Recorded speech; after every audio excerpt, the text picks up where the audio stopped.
자, 이제 두 번째 파트인 CRD 소개를 좀 드려보도록 할게요. 여기 처음 오신 분들도 계시고, 이제 오랫동안 이제 같이 하셨던 분들도 계신데, 그쵸. 그래도 좀 이미 아시는 내용도 많을 테지만, 좀 가볍게 해서 좀 넘어가도록 하겠습니다.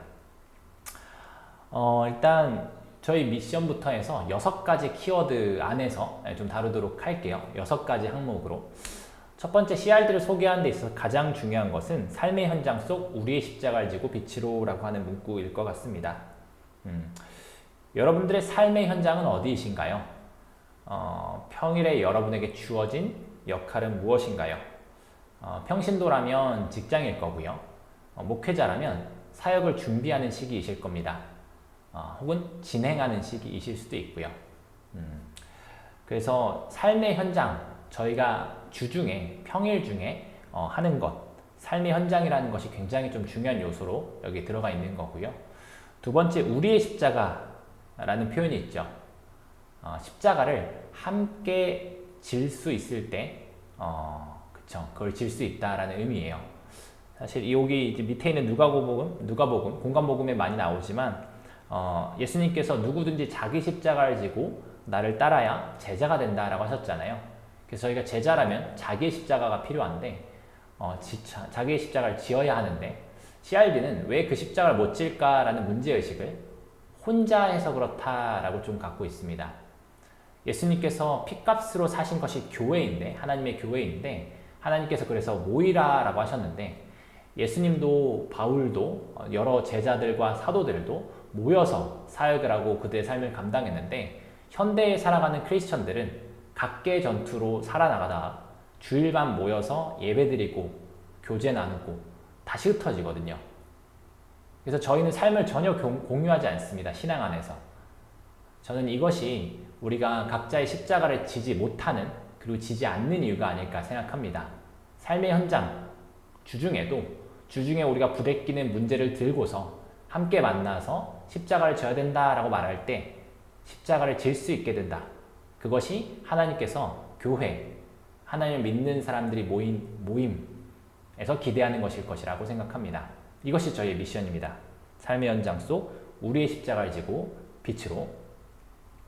자, 두 번째는 크리스천 주중훈련 공동체인데요. 예전에는 저희가 크리스천 주중 독서 커뮤니티, 이렇게 조금 저희를 이제 소개했어요. 근데 이제 아시겠지만, 이제 주중 독서 커뮤니티일 때는 상대적으로는 조금 더 교제가 좀 방점이었던 것 같습니다. 그래서 서로를 아는 것, 그리고 위로하는 것, 이런 것들이 조금 더 중심이었던 것 같고요. 근데 저희가 지금 훈련이라는 것을 좀 방점으로 좀 바꾸려고 해요. 이거는 같이 배우는 것, 그리고 실천하는 것에 좀 방점이 있는 겁니다. 훈련을 언제 하나요? 전쟁이 임박했을 때, 혹은 심지어 우크라이나 사태처럼, 전쟁처럼 지금 전쟁이 있을 때, 전시 상황일 때 빠르게 훈련을 합니다. 여러분들이 살고 있는 삶의 현장도 아마 전쟁터이실 거라고 생각해요. 정말 치열한 비즈니스 전쟁을 치르고 있는 평신도들도 계실 거고요. 정말 그 치열한 비즈니스 전쟁터, 그리고 정말 빠르게 변하는 세대 가운데에서 메시지를 전하고 양들을 양육하시고 목양하셔야 되는 목회자분들도 전쟁터 같은 삶 속에서 아마 일하고 계실 거라고 생각합니다. 그래서 저희가 전쟁을 대비하고 또 전쟁 앞에서 싸워내기 위해서 훈련이 필요하기 때문에 더 이상 조금 여유롭게 주중 독서 커뮤니티다라는 것으로는 감당이 안 되는 것 같아요.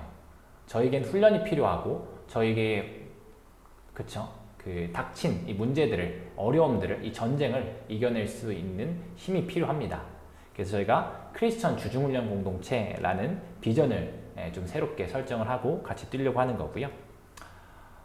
세 번째는 그거 해서 뭐합니까? 라고 했을 때, 삶의 현장 속의 제자훈련이다 라고 말할 수도 있고, 결국 그렇게 함으로써 성장하고 섬긴다 라고 좀 보시면 좋을 것 같습니다. 내가 착한 의사면 도울 수 없거든요. 실력 있는 의사여야 필요한 수술과 시술을 해줄 수 있는 거죠. 저희가 어떤 역할을 맡고 있든지 간에 자기 분야에서의 탁월함이 담보되어 있지 않다면 사람들을 섬길 수 없고, 저희가 섬기는 그 섬김이 상대방에게 도움이 되지 않을 수 있습니다. 그래서 끊임없이 저희가 성장하고 그래서 섬기려고 하는 것이다. 그것이 우리의 목표이다. 그렇게 세 번째 파트인 목표를 말씀드릴 수 있을 것 같고요. 네 번째로는 핵심 가치입니다. CRD가 생각하는 핵심 가치는 5가지가 이렇게 있는데요. 첫 번째는 삶의 현장성입니다. 현장 얘기를 해야 된다는 거죠. 교회에서도 할 수 있는 얘기를 하면 CRD가 청년들을 그리고 우리 리더들을 돕는 것이 굉장히 적어질 수밖에 없습니다. 교회에서 다루지 못하는 것들을 이곳에서 좀 더 다뤄야 합니다. 삶의 현장성. 그래서 뭐 부동산 얘기를 하든 재물을 얘기하든 재테크를 얘기하든 경영을 얘기하든 디자인을 얘기하든 노무를 얘기하든 뭐 연애 문제를 얘기하든 결혼 문제를 얘기하든 자기개발 문제를 얘기하든 뭐 아니면 이 시대에서의 사역을 얘기하든 삶의 현장, 이 부대끼는 곳에서 자주 이야기되어지는 것들을 얘기할 필요가 있습니다. 그게 우리의 중심이어서가 아니라 그것을 얘기하는 곳이기 때문이에요. 삶의 현장성이 가장 중요하고요. 두 번째는 그럼에도 불구하고 기독교 세계관입니다. 기독교적 세계관이 기초이고 방향이고 균형의 추입니다. 즉 여러 문제들 앞에서 우리가 어떻게 판단하는가 라는 것이 기독교적이어야 된다라는 것이죠. 생명을 지향해야 한다는 거죠. 저희 중심에 복음이 있어서 복음으로 나아가는 다른 박질의 동력이 있어야 된다는 거죠. 그래서 교회 모임과는 다릅니다. 근데 그 다음 세 번째는 건설적인 토론입니다. 제가 마우스를 안 쓰고 있었는데 이렇게 하면 좀 보이시나요 이게? 건설적인 토론. n분의 1로 하크니스 테이블 방식으로 이야기하는 것을 지향합니다. 리더가 혼자 얘기하는 시간이 아닙니다. 리더는 퍼실리에이터로서 그리고 경험을 좀 갖고 있는 사람, 먼저 고민한 사람으로서 구성원들을 섬기고 그 섬김을 통해 스스로도 유익을 얻지만 구성원들이 자기 얘기를 해볼 수 있게 돕는 사람입니다. 그래서 건설적인 토론이 같이 될 수 있게 하는 게 중요하고요. 그 다음에 돌아보험입니다. 저희가 기본적으로 1대1로 만나지 않죠. 2명, 3명, 4명, 5명 모입니다. 그래서 각 사람을 돌아보는 것, 각 사람의 생각, 계획, 어려움 이런 것들을 모두 같이 돌아보는 것, 그것이 핵심 가치를 갖고 있습니다. 다음 5번째로는 성령 충만입니다. 저희는 심고 물을 주는 역할을 하지만 자라게 하시는 이는 하나님이라는 것을 기억할 필요가 있습니다. 그래서 하나님께서 파도를 보내주신다고 하면 그 파도를 잘 타야 되는 사람들이지 저희 스스로 파도를 일으킬 수 없다는 것을 기억하고 그리고 모든 일의 답을 저희 스스로 찾을 수 없다는 것을 인식하고 하나님을 의지해서 성령님을 의지해서 그분의 충만한 가운데서 답을 찾아갈 부분이 있다. 그리고 이것이냐 저것이냐를 떠나서 그 중심에 믿음이 있느냐를 하나님께서 판단하실 수 있다는 것을 세상과는 다르게 갖고 있습니다. 이게 5번째 핵심 가치이고요. 자, 그 다음에 이제 2개 남았는데요. 우선순위입니다. 가끔씩 혼동되는 게 있어서 짚고 넘어가자면 복음이 우선입니다. 무엇보다? 탁월함보다. 이 삶의 현장성을 얘기할 때 탁월함에 대한 지향성이 굉장히 많습니다. 그리고 그것은 탁월함을 지향하는 것은 팀 켈러도 말했듯이 일과 영성에서 말했듯이 하나님께 영광이 됩니다. 믿음 안에서 탁월하게 자기의 일을 함으로써 이웃을 돌보는 손가락, 하나님의 손가락이 되는 것은 분명 하나님께 영광이 됩니다. 근데 그 탁월함을 지향하는 것보다 복음이 더 중요하다는 것은 우선순위를 가져야 합니다. 두 번째로 건강. 저희가 성장하려는 모임이에요. 훈련하는 곳이니까. 근데 그 성장하기 위해서 건강을 해치면 안 되겠죠. 그리고 진정한 의미에서 크리스천 청년들이 각 분야에서 가장 중요하게 해야 될 역할 중에 하나는 건강하게 서 있는 것이라고 생각합니다. 그래서 성장하는 것도 중요하지만 건강한 신체와 감정과 지성과 영성을 갖추는 것 혹은 넘어지더라도 그 건강함을 다시 갖추기 위해서 일어나는 것 그것을 성장보다도 더 중요하게 생각한다. 그렇게 말씀드릴 수 있고요. 그 다음에 교회 CRD보다 교회가 먼저입니다 라는 표현인데 그러니까 CRD라는 곳이 이제 훈련을 지향하는 곳이죠. 근데 여기가 새로운 사역지가 아닙니다. 여러분들이 여기서 사역, 주중에 사역을 하고 있으신 건 맞지만 여기서 배우는 걸 가지고 또 여기서 써야 되는 것이 아니라 여러분들이 배운 것을 가지고 실제 그 외형적인 건물로서의 교회, 주일날 모이는 여러분들의 소속 교회에서도 섬길 뿐더러 여러분들이 속해 있는 직장과 가정이라는 사역터에서 섬기기 위한 것이다. 그것이 CRD에서 섬김의 역할을 하는 것보다 중요하다라고 말씀드릴 수 있을 것 같습니다. 자, 마지막으로 훈련 공동체로서의 차별화입니다. 저희가 아까 말씀드렸던 비전, 크리스천 주중훈련 공동체가 되기 위해서 훈련 공동체로서의 차별화가 좀 필요하다라고 생각을 합니다.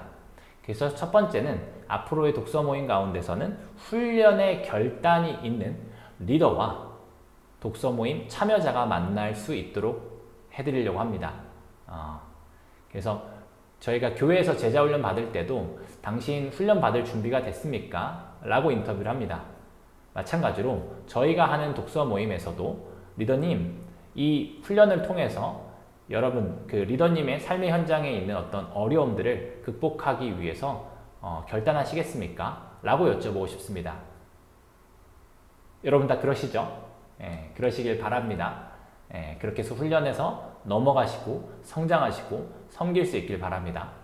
그리고 참여자분들한테도 이 모임은 교제 모임이 아니라 교제도 당연히 이루어지지만 기본이지만 그 코이노니아가 기본이지만 훈련 공동체이기 때문에 여러분들이 책을 읽는 것, 독후감을 쓰는 것, 다른 사람들과 함께 나누는 것, 그리고 실천 과제를 정해보는 것, 그걸 실천하는 것, 그리고 습관을 어떤 이제 쇄신을 위한 습관들을 점검함으로써 건강함을 점검하는 것, 이런 것들에 대해서 훈련하기로, 이 기간 동안 훈련하기로 결단이 필요합니다. 적게는 5주, 많게는 3개월 동안. 그것에 대해서 저희가 모집할 때, 그리고 OT 할 때 다시 한번 묻고 시작하면 좋겠습니다. 그것이 훈련 공동체로서의 차별화를 만드는 첫 번째일 것 같고요. 두 번째는 이제 실천 과제입니다. 그래서 저희들이 하는 모임도 있고 아닌 모임도 있는데 독서 모임에서 뭔가 지식을 얻고 끝나거나 서로 뭔가 라포를 형성하고 위로를 하고 끝나는 게 아니라 삶의 변화를 만드는 실천 과제를 설정하고 그것을 점검하는 것을 모든 모임이 같이 해주시면 좋겠습니다. 삶의 변화를 만드는 모임이 될 수 있게. 세 번째로 습관 점검입니다. 사실 저희가 어떤 각 분야별로 도서 가지고서는 이제 독서를 하고 모임을 하다 보면 사실 그게 뭔가 신앙서적이 아닌 이상 그 중심에서 우리의 어떠함을 점검하기 좀 어려울 수 있습니다. 그냥 그 분야의 지식을 나누거나 그 분야의 적용점을 나누거나 내 상황을 나누거나 하면서 끝날 수 있어요. 근데 이 습관 점검을 하면서 저희가 신체, 감정, 지성, 영이라는 것들을 같이 점검을 하게 되면 그런 것들을 지식을 나누는 것들 뿐만 아니라 실천 과제를 나누는 것 뿐만 아니라 그런 것들을 수행하는 내가 신앙인으로서 건강한가 라는 것을 같이 점검할 수 있습니다. 그래서 좀 짧은 시간이지만 그 시간만이라도 저희가 건강함이라는 것을 연습해 볼 수 있게 해줄 수 있다. 그래서 훈련 공동체로서의 기본 요건을 조금 갖출 수 있겠다라고 생각을 합니다. 그래서 이렇게 정해보았고요. 그러면은 이제 위에서 좀 말씀드렸던 이 6가지 내용을 좀 기억해 보시면 CRD의 리더 역할은 이런 것으로 좀 정리할 수 있을 것 같습니다. 독서 모임을 통해서 삶의 현장 속 우리의 십자가를 지고 빛으로 살아갈 수 있도록 씨앗을 심고 물을 주도록 돕는 것. 이것이 독서 모임 리더의 역할이다 라고 할 수 있을 것 같습니다. 여러분들이 함께 그 역할들을 잘 감당해 주셔서 여러분들 뿐만 아니라 독서 모임 참여자들에게 큰 유익이 있기를 바랍니다.